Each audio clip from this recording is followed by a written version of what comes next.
बिस्मिल्लाहिर्रहमानिर्रहीम अस्सलाम वालेकुम की हाल चाल ने मेरे भैन भाई उम्मीद करना ठीक हो तो अल्हम्दुलिल्लाह से थोड़ी दुआ मना ठीक ठाक हैं। तो आज व्लॉग शुरू करने से पहले मेरी एक छोटी सी रिक्वेस्ट है कि मेरी वीडियो को लाइक किया करो और मेरे चैनल को सब्सक्राइब कर लो ताकि मेरे हर आने वाली वीडियो थोड़े तक आसानी पहुँच सके। जिथे भी रहो खुश रहो बात रहो हसते वसते रहो साड़ी दुआवां हमेशा थोड़े नाल ने। हाँ जी माशाअल्लाह। तो आज जो मौसम है ना इस टाइम बड़ा ही ठंडा बनया खुलता ठंडी हवा चली खुलती है।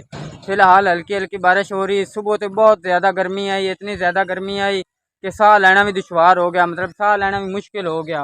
तो फिलहाल हुण ठंडी हवा भी चली खुलती तो हल्की हल्की बारिश भी हो रही है माशाअल्लाह। तो इस साइड तो ना जी साइड है इस साइड तो बदल आए खड़ोते ने काफ़ी सारे तो हाले तक बदल मतलब गजदा ही बंदा है पर बारिश हल्की हल्की हो रही है।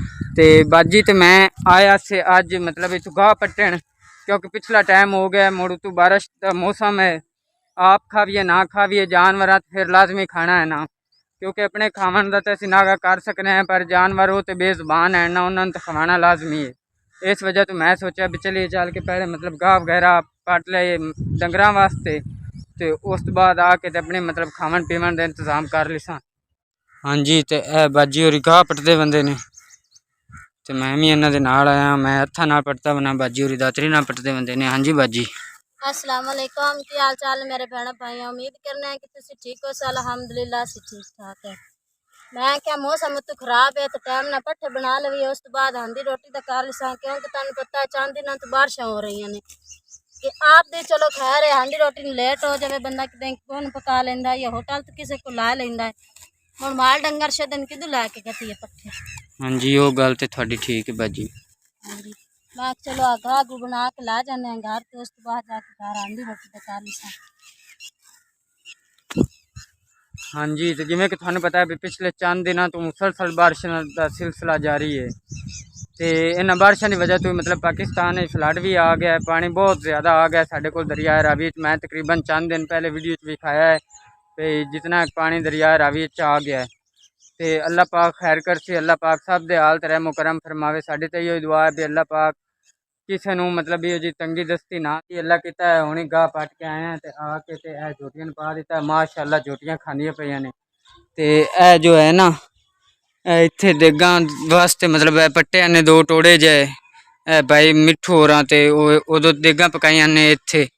तो इस जगह तो मैं मतलब राती झोटियां दे कोल मंजी गात के सौना इन्हां दे भारे ते मैं आख्या चलो ये भी बंद कर दे मैं टोड़े जे दोवें इत्थों इस जगह तो मिट्टी पट के ते इन्हां दोवां टोड़ियां च पाइए ते पा के ते अल्लाह किता बंद कर दिते ने हुण चलो ये टेंशन तो मुक्की ना। हाँ जी तो यह जो मेरे बूटे हैं ना ये मेरी दिल उखेड़न कारण तो मैं हूँ इन्हों उखेड़ूँ क्योंकि इन्हों की वजह तो पौंदा पे नींद पानी तो अज मौसम भी खराब जाए हो सकता बारिश तेज़ भी आ सकती है। तो उस तो पहले पहले मतलब ये बूटे उखेड़ के ते मिट्टी इको जी कर देना तो अल्लाह ने याद करके हूँ इन्होंने पटने गया बिस्मिल्लाहिर्रहमानिर्रहीम।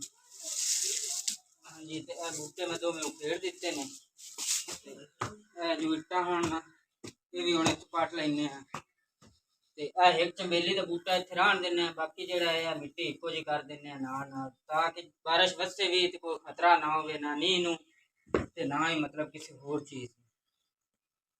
हाँ जी तो यह जो जगह है ना जित मैं अगे दो बूटे पट्टे ने इत्थे लिया के मिट्टी पाइए ते पा के मतलब ये जगह इको जी कर दी नाल दो रोड़े लाए ने भी है जेड़े चंबेली का बूटा है ने अलहदा हो सके हुण जिस टाइम भी मतलब इत्थों इस जगह तो लिंबिया नाल ये इट्टां जियां भी लिंबी जैसन विच तो मतलब ये जगह कवर हो जासी। हाँ जी माशाअल्लाह तो बारिशों का सिलसिला हाले तक जारी है बारिश चलती होंदी पई है। मामू होरी बैठे ने यारे तो आए ने होनी तो बारिश बहुत तेज़ है मामू होरी बड़े भेज के आए ने खाला होरी बैठे ने अम्मी होरी बैठे ने माशाअल्लाह ते भाई होरी ने इकरा फातिमा अल्लाह रखा ते बाजी होरी सालन पका रहे हैं। हाँ जी बाजी मसाला हो गया। हाँ जी मसाला होया खुलता है पावांगे सब्जी ठीक हो गया तो अज बारिश की वजह तो ठंड जी बनी हुई है इस वजह तो अज बाजी होरी आलू पालक पका रहे हैं।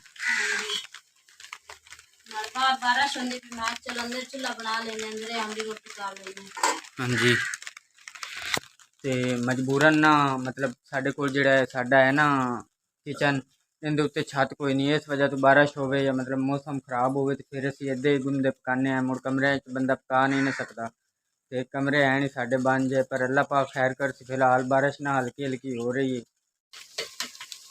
हाँ जी तो सब्जी में विच पा दी, थोड़ी देर इन्होंने भून लेने। भुनने तो बाद जो इन्हों का पानी सुक जासी उस तो बाद एक सांझ गाल गया ठीक है जी, नहीं तो थोड़ा जहा पानी ला के भून के थले ला लिसा।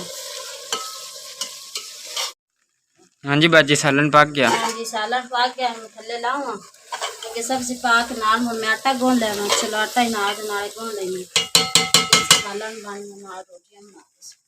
अच्छा तो रोटियां बाजी हुण तवे ते ही लाणियां पौणियां मजबूरन मुड़ हुण बाहर तंदूर ते लग नहीं हाँ सकदियां। जी बार बारिश होंदी पई, बार बारिश ना होंदी तो बाहरले चूल्हे ते बना लईए। या बिस्मिल्लाह।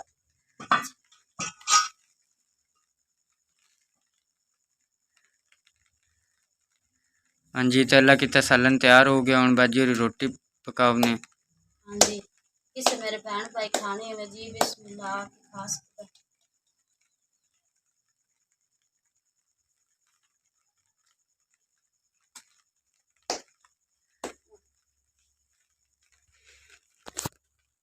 हाँ जी तो ये जो है ना बारिश के मौसम दे विच हुण सानू इदे गुनना पकाना पौंदा है। ते अल्लाह किता है सालन तैयार हो गया तो रोटी बाजी होरी पकांदे पे ने। ते अज दा व्लॉग आप इत्थे खत्म करने हैं इंशाअल्लाह अज़ीम। अगर जिंदगी रही तो कल दे व्लॉग विच मुलाकात होसी। खुदा हाफिज़।